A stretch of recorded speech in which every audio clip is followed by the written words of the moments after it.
না লাগবে না। আগেই বলে দেন, বিরক্ত লাগলে তাহলে ক্ষান্ত দিব। বিরক্তি না লাগলে মনোযোগ দিয়ে আমরা অল্প কয়েক মিনিটের ভিতরে দুটি আয়াত নিয়ে আলোচনা করি। সূরাতুল বাকারা 48 এবং 49 নম্বর আয়াত। 28 আরে বেটা সাইড দোকানে কি মামলা 28 এবং 30 নম্বর আয়াত নিয়ে আলোচনা করি। আউযু বিল্লাহি মিনাশ শাইতানির রাজীব ভাই রাজিম। নামে এক লোক বসে আছে 9000 টাকা দেবে নিয়ে আসো রাজীব ভাই তেলাওয়াত শুরু দিয়ে করছি না, যেহেতু সময় সংক্ষিপ্ত। কাইফা তাকফুরুনা বিল্লাহি ওয়া কুনতুম আমওয়াতান ফাআহইয়াকুম সুম্মা ইউমীতুকুম সুম্মা ইহয়ীকুম সুম্মা ইলাইহি তুরজাউন ওয়াল্লাযী খালাকা লাকুম মা ফিল আরদি জামিআ ثم استوى إلى السماء فسواهن سبع سماوات وهو بكل شيء عليم। এর অনুবাদ হচ্ছে কাইফা তাকফুরুনা বিল্লাহ, কাইফা কিভাবে, তাকফুরুনা বিল্লাহ আল্লাহকে তোমরা অস্বীকার করো, ওয়া কুনতুম আমওয়াতান অথচ তোমরা ছিলে মৃত, ফাআহইয়াকুম আল্লাহ তোমাদেরকে জীবন দান করেছেন, সুম্মা ইউমীতুকুম অতঃপর আবারও তিনি তোমাদেরকে মৃত্যু দান করিবেন, সুম্মা ইহয়ীকুম অতঃপর আবারও তোমাদেরকে পুনর্জীবন দান করবেন, সুম্মা ইলাইহি তুরজাউন তিনি তোমাদেরকে তার কাছে ফিরিয়ে নিবেন। ওয়াল্লাযী খালাকা লাকুম মা ফিল আরদি জামিআ আর জমিনের ভিতরে যা কিছু সৃষ্টি করা হয়েছে তিনি তোমাদের জন্যই সৃষ্টি করেছেন। সুম্মা ইস্তাওয়া ইলাস সামাই ফাসাওয়াহুন্না সাবআ সামাওয়াত অতঃপর তিনি আসমান, সাত তবক আসমানকে বিন্যস্ত করেছেন। ওয়া হুয়া বিকুল্লি শাইইন আলীম আর সকল বিষয়ের জ্ঞান একমাত্র কার কাছে? আল্লাহর কাছে, আল্লাহ রাব্বুল আলামিনের কাছে। এই হচ্ছে অনুবাদ। এখন এই আয়াতের তাফসীর করতে গিয়ে আল্লাহ পাক যে কথা বলেছেন সংক্ষিপ্ত ব্যাখ্যায় প্রথম যে শব্দটা কাইফা তাকফুরুনা বিল্লাহ, আল্লাহ নিজেই বিস্ময় প্রকাশ করছেন। আল্লাহ নিজেই বিস্ময় মানে আশ্চর্য, বিস্ময়তা এই শব্দ আল্লাহ এখানে ব্যবহার করেন যে কাইফা কিভাবে, কেমন করে তোমরা পারো আল্লাহকে অস্বীকার করতে।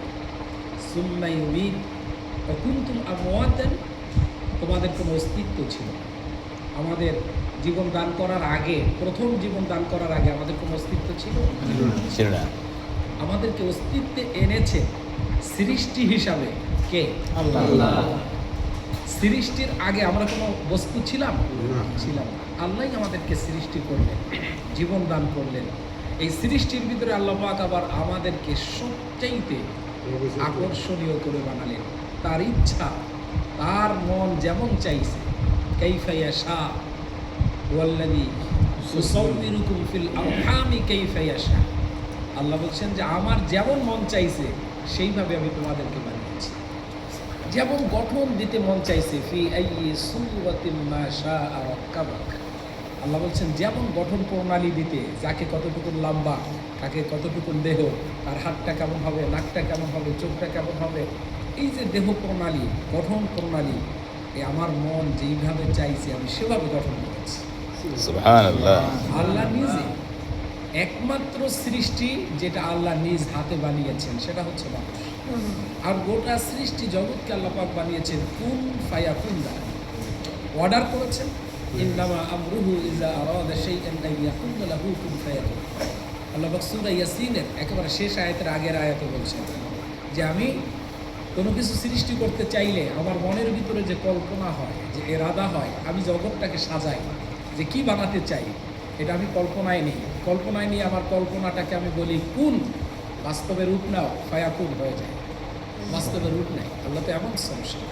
এইভাবে কুন ফায়াকুন বলে গোটা সৃষ্টি জগৎকে বানিয়েছেন, কিন্তু একমাত্র সৃষ্টি মানুষকে, জিনও না, কাকে? মানুষকে। খালাকতু বিয়াদাইয়া, আল্লাহ বলছেন আমি তোমাদেরকে বানিয়েছি আমার হাতে। আল্লাহর কত মূল্যবান সৃষ্টি, কত মর্যাদাশীল সৃষ্টি। এর ব্যাখ্যা দিতে গেলে অনেক টাইম লাগবে, আমার তো টাইম আছে 10 মিনিট। এই জন্য আল্লাহ কত আশ্চর্য, মানে আল্লাহ বললেন এত মর্যাদা দিয়ে, এত সম্মান দিয়ে, এত মূল্যবান করে আমি মানুষ সৃষ্টি করি।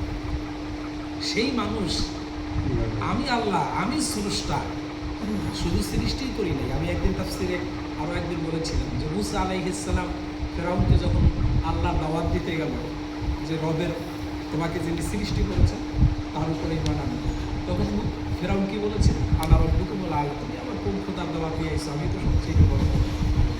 সেখানে মুসা আলাইহিস সালাম দেখলো যে এটা একটা বদ্ধ পাগল, এর বুঝাই কেমন, এর বুঝাই কেমন, এক শ্রেণীর লোক আছে না বুঝতেই চায়, কোরআন হাদিস বাইকটা খাওয়াইলেও কি বুঝতে চায়। যেমন আমাদের দেশের এই যে ইমাম সাহেব সালাম নিয়ে বললেন যে মাদ্রাসার ছাত্ররা সালাম দেয়, ঠিক অনুরূপভাবে আজকাল সালাম দেবে কোন জায়গা থেকে, হারাম কাজ। মাদ্রাসার ছাত্রদের ভিতরেও মজা লাগে। এই বিশ্বকাপ খেলা গেল, আমার ফেসবুক আইডির ভিতর তো বেশিরভাগ আলেম ওলামা, যেহেতু হুজুর মানুষ বেশিরভাগ আলেম ওলামা, তো এই আলেমদের ভিতরে, মাদ্রাসার ছাত্রদের ভিতরে আমি অবজারভেশন করে যতটুকু দেখলাম যে স্কুল কলেজ এগুলো তো ফুল 95 থেকে 98 100% তারা এই খেলার পক্ষে এবং খেলা দেখেছে, আনন্দ করেছে। কিন্তু মাদ্রাসায় পড়া ছাত্ররাও একেবারে কম হলো 40 থেকে 50% কমপক্ষে আমার অবজারভেশন যে তারা এই খেলা নিয়ে বুঝেছে।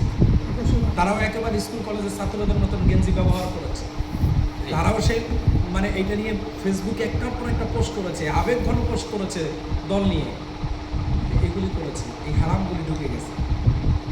এই হারামগুলি ঢুকে যাওয়ার কারণে মানুষ কি হয়েছে, তার কাছে আর মজা লাগে না। এই জন্য তার কাছে কোরআন হাদিস যদি আপনি বাইকটাও খাওয়ান যে বেটা এই খেলাটা হারাম, এটা কুফরিদের খেলা। আর্জেন্টিনা, যেই আর্জেন্টিনার প্রেসিডেন্ট নেতানিয়াহুর সাথে যাইয়া ফিলিস্তিনের পক্ষে সে রায় দিয়ে করেছে, অভিনন্দন জানিয়েছে। ফিলিস্তিনে গাজায় হামলার জন্য সর্বপ্রথম অভিনন্দন জানিয়েছে আর্জেন্টিনা, এই আর্জেন্টিনা প্রেসিডেন্ট। এই মেসি, যেই মেসির জন্য আত্মহত্যা করতে যায়, এই মেসির এখানে একেবারে চোখের দাজ্জালের চোখের একেবারে এই গুণানের প্রতি যাদের ভালোবাসা শুধু খেলার মজার কারণে, এই ভালোবাসার জন্য বাজি ধরে, এই ভালোবাসার জন্য মানে টাকা খরচ করে, এক একটা জার্সি করো 500 টাকা দিয়ে পতাকা বানায়, অথচ সে 1 টাকা 5 টাকা অনুদিন খয়রাতিরে দান করে না। তাহলে এই লোকগুলানকে যখন আপনি কোরআন হাদিস পড়তেছেন মাদ্রাসায় বসে, তো কোরআন হাদিস পড়ে হালাল হারাম পড়ে এরপরও যখন বোঝে না, তখন তাকে কোরআন হাদিস দেখিয়ে দিয়ে বোঝাবে। ঠিক অনুরূপভাবে সমাজের একটা শ্রেণী আছে যারা একবার দুনিয়ার মজা পাইছে, দুনিয়ার অর্থনীতি, দুনিয়ার রাজনীতি, দুনিয়ার সমাজনীতি, দুনিয়ার ক্ষমতা, দুনিয়ার সম্পদ, এই লোক লালসায় যারা দুনিয়ার মজা পেয়ে গেছে, এই লোকগুলো এখন আর আল্লাহ হুকুমগুলি ভালো লাগে না, আল্লাহর বিধানগুলি ভালো লাগে না। এই কারণে আল্লাহ পাক এই কথা উচ্চারণ করলেন যে আশ্চর্য, আমি তোমাকে বানালাম। ওই মুসা আলাইহিস সালাম ফেরাউনকে বলেছিলেন যে আমি রব তো তিনি, রব্বুনাল্লাযী আ'তা কুল্লা শাইইন খালকাহু সুম্মা হাদা। তিনি জবাব দিলেন যে রব তো তিনি, তুই কিসের রব? রব তো যিনি বানায়, যিনি সৃষ্টি করে, যিনি সৃজন করে, তিনি না রব। আমার রব তো তিনি, যিনি সৃষ্টি করে, তুই পারলে সৃষ্টি কর, তুই পারলে সৃষ্টি করে। যে ইব্রাহিম আলাইহিস সালাম নমরুদের সাথে, নমরুদ একই দাবি করেছিল আনা রব্বুকুমুল আ'লা, তখন তুই কেমন রব? আমি জীবন এবং মৃত্যু দান করি, সূরা বাকারার মধ্যেই আছে, আমি জীবন এবং মৃত্যু দেই, আমিও তো। তখন বলছিল তুমি বদ্ধ পাগল, কীভাবে বানাও? জেলখানা থেকে 2টা লোক ধরে নিয়ে আসলো, 2টা কয়েদি ধরে নিয়ে এসে একজনকে ছেড়ে দিল, একজনকে মেরে ফেলল। বললো দেখছো আমি একজনকে জীবন দিয়েছি, একজনকে মেরে ফেলেছি। এই বদ্ধ পাগলকে কেমনে বুঝাবো? তখন ইব্রাহিম আলাইহিস সালাম বলছিল কি যে আমার রব তো তিনি, যিনি পূর্ব দিগন্তে সূর্য উঠান আর পশ্চিম দিগন্তে অস্ত যান, তুই যদি পারো দেখা তুই কেমন রব। বুঝতে পেরেছি? তো মুসা আলাইহিস সালামও ফেরাউনকে এই কথা বলেছিল, এমন একটা যুক্তি দিয়েছে যে ফেরাউন আটকে গেছে যে আমার রব হচ্ছেন তিনি, যিনি সৃজন করেন, যিনি তৈরি করেন, যিনি বানান, যিনি উৎপাদন করেন। গোটা সৃষ্টি জগৎ তিনি বানিয়েছেন, তোকেও বানিয়েছেন তিনি, আর শুধু বানান নাই, তার সমস্ত প্রয়োজন মিটিয়েছেন তিনি। ওদের যা দরকার, আসমান দরকার, আসমান দিয়েছে, জমিন দরকার, জমিন দিয়েছে। পরের আয়াতে আসতেছে ওয়াল্লাযী খালাকা লাকুম মা ফিল আরদি জামিআ, আসমান এবং জমিনের উপরে, আসমানের নিচে, মাঝখানে যা আছে সব বানিয়েছেন কে? আল্লাহ। আবার এটা বানিয়েছেন তোদের জন্য। কাদের জন্য? এই মানুষের জন্য। আল্লাহ বলতেছেন খালাকা লাকুম, যে তোদের জন্য আমি বানিয়েছি। লাকুম মানে তোমাদের জন্য, খালাকা লাকুম তোমাদের জন্য আমি বানিয়েছি। এই মানুষকে বলছেন আল্লাহ যে তোমাদের জন্যই আমি বানিয়েছি। সেই মানুষকে আল্লাহ পাক বলছেন যে আমি তোদেরকে সৃষ্টি করলাম আর তোদেরকে সব প্রয়োজন মেটালাম।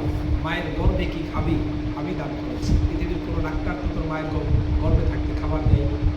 তোকে কীভাবে বাঁচালাম সেখানে আমি জীবন দান করার পরে, এই পৃথিবীতে আসার পরে মায়ের গর্ভ থেকে বললি পৃথিবীর কোন খাদ্য বিজ্ঞানী তোর জন্য শিশু বয়সের খাদ্য তৈরি করে রেখেছে কেউ রাখে নাই। আল্লাহ বললেন আমি তোকে পৃথিবীতে ভূমিষ্ঠ করার 6 মাস আগেই তোর মায়ের বুকের উপরে তোর খাবারকে মেরেছিলাম। সেই আল্লাহ পাক বলছেন কাইফা তাকফুরুনা বিল্লাহ, কিভাবে আমি আল্লাহকে তোরা অস্বীকার করো। আল্লাহ নিজেই আশ্চর্যজনক শব্দ ব্যবহার করেছেন। এই মানুষ কি পারে, আমি যাকে বানালাম, আমি যাকে খাদ্য দান করলাম, আমি যাকে তিল তিল করে লালন পালন করলাম।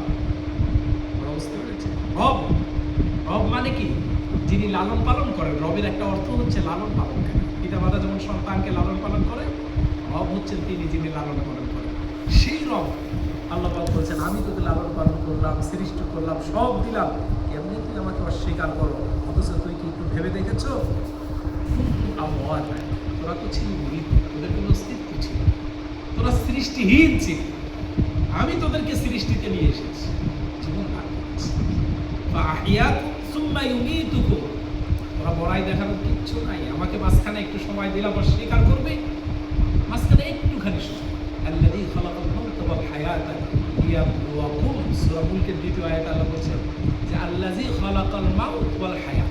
একটা শব্দ থেকে আরেকটা শব্দের মাঝখানে একটা ডিসটেন্স আছে, বলেন একটা স্পেস আছে না? একটু ফাঁকা থাকে না একটা শব্দ থেকে আরেকটা শব্দ লিখতে? কিন্তু একটা শব্দ থেকে ওই ফাঁকা স্থান থেকে ওই শব্দ ধরতে কতটুকু সময় লাগে? কোনো সময় লাগে?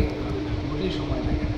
এতটুকু সময়ও মানুষের জীবনে এবং মৃত্যুর মাঝখানে ওই পরকালীন অনন্তকালীন জীবনের তুলনায় এই পরকালীন জীবনে একটা শব্দ থেকে আর একটা শব্দ ধরতে, পড়তে, বলতে যতটুকু সময় আমরা নেই, একটা ন্যারো সেকেন্ডও লাগে না, মাইক্রো সেকেন্ডও লাগে না। এই এতটুকুনের চাইতো আমাদের এই দুনিয়ার জীবনটা পরকালের তুলনায় অনেক ব্যাখ্যা, অনেক এক্সাম্পলও আছে, কিন্তু ওদিকে যাবো না। যাই হোক, তাহলে আল্লাহ পাক বললেন আমি তোদেরকে এতটুকু সময় দান করলাম, এই সময়টুকু পাইয়া আমি আল্লাহকেই অস্বীকার করে ফেললি, আমি স্রষ্টাকেই অস্বীকার করলি, আমি রজ্জাককেই অস্বীকার করলি, আমি গফফারকে অস্বীকার করলি। এভাবে আল্লাহ প্রশ্ন করছেন কাইফা তাকফুরুনা বিল্লাহ, কেমনে তোরা অস্বীকার কর?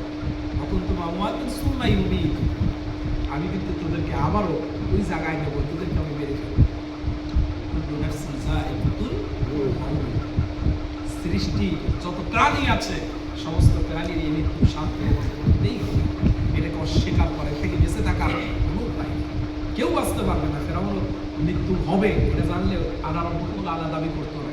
ও তো মনে করেছিল ইয়াহসাবু আন্না মা লাহু আফলাদা, মনে করেছিল কি এই জীবনটা অনন্তকালীন জীবন, দুনিয়ার জীবন আর শেষ হবে না। কাফেররা এটা মনে করে জমা করতে হবে, মনে করে। সুতরাং এই জন্য আল্লাহ বলেন সুম্মা ইউমীতুকুম, আমি তোদেরকে অবশ্যই মৃত্যু দেব। সুম্মা ইউহয়িকুম, শুধু মৃত্যু দেব না, আবার তোদেরকে আমি পুনর্জীবন দান করব। কথা বুঝতে পেরেছেন? এখানে অনেকগুলি এই আয়াতেরও তাফসীর করতে গেলে অনেক নাস্তিকদের প্রশ্ন আসে, অনেক কিছু আসে যে আল্লাহ পাক কেমন করে মরে যাওয়ার পরে যে হাড্ডি মাংসগুলি একেবারে গলে যায়, পচে যায়, মাটির সাথে মিশে যায়, পাউডার হয়ে যায়। কথা বুঝতে পারে? 6 মাস পরে, 1 বছর পরে কবরে গেলে ওই হাড়গুলি কি হয়ে যায়? ওঠানোর পরে এরপরে যখন চাপ দেবেন ডাস্ট হয়ে যায়, পাউডার হয়ে যায়।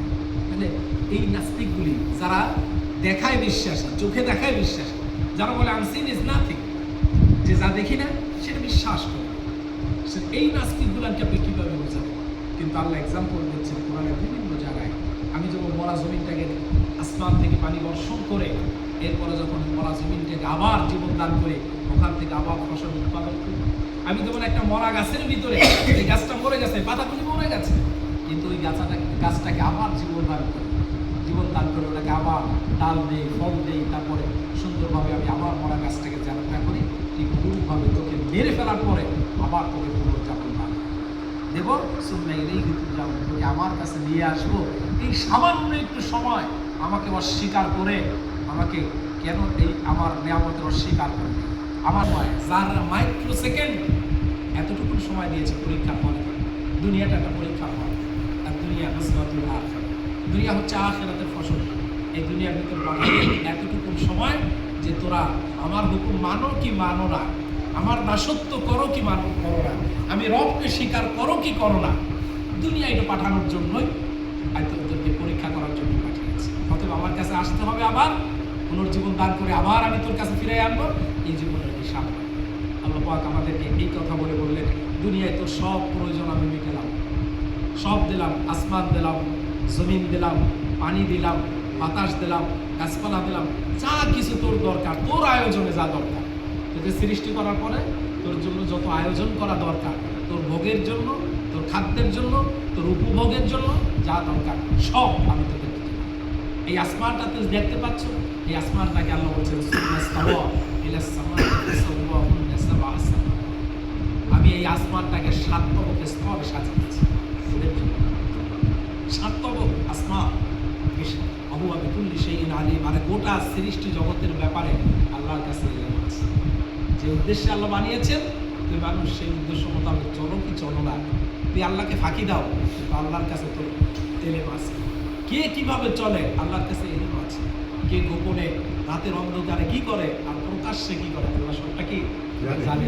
আল্লাহর কাছে শুধু রাতের অন্ধকারের খবরই না, 7 তবক মহাসমুদ্রের নিচে একটা শৈবালের সাথে একটা খালি চোখে দেখা যাবে না এমন একটা পোকাও যদি থাকে, আল্লাহ তার খবর আল্লাহর কাছে আছে। ও যখন খাদ্য চায় আল্লাহ তার খাবারের প্রয়োজন মিটিয়ে দেয়।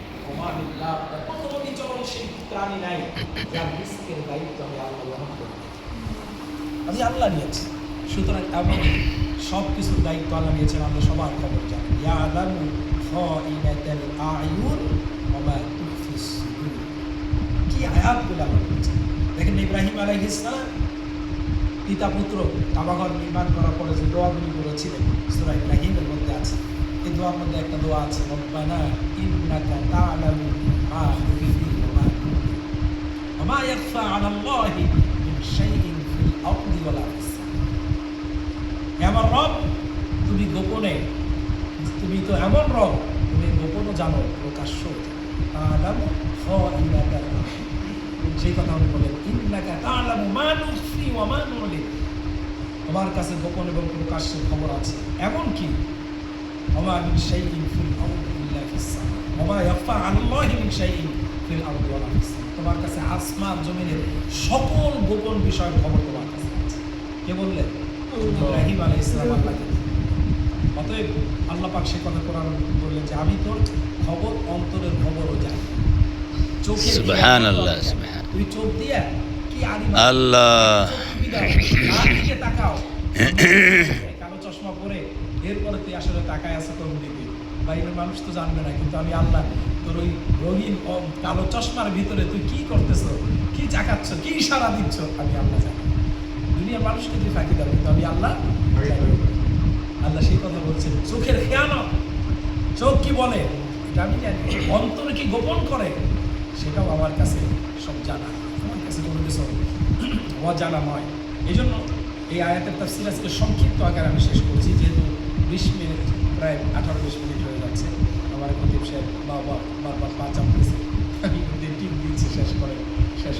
আসলে এত সংক্ষিপ্ত আকারে কোরআনের তাফসীর শেষ করা আল্লাহ পাক আমাদেরকে এর থেকে বোঝার তৌফিক দান। আমিন। আল্লাহ নিজেই বিস্ময় প্রকাশ করেছে, তার মানে আল্লাহ নিজে আশ্চর্য হয়ে যাচ্ছেন যে যেই জিনিস আমি বানালাম, তার প্রয়োজন মিটালাম, তাকে লালন পালন করলাম, তাকে এত সুন্দরভাবে দয়া দিয়ে, মায়া দিয়ে, রহম দিয়ে আমি লালন পালন করলাম, তার সমস্ত দোষ ত্রুটি আমি ক্ষমা করি, তার প্রতি সমস্ত দয়া আমি করি, তার রোগগুলি হলে আমাকে যখন ডাকে, কঠিনভাবে ডাকে, আমি আল্লাহকে ভালো করে দিই।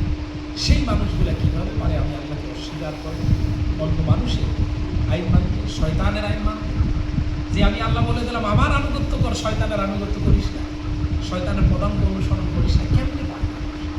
এই জন্য আল্লাহ পাক এই আশ্চর্যজনক শব্দ ব্যবহার করেছেন। সেই আশ্চর্যের, আল্লাহর বিস্ময়তার মধ্যে আমরা যেন না পড়ে যাই, আমরা যেন স্বাভাবিকভাবেই আল্লাহ গোলাম হয়ে যাই। আমরা আসলে 16 শুরু করছি।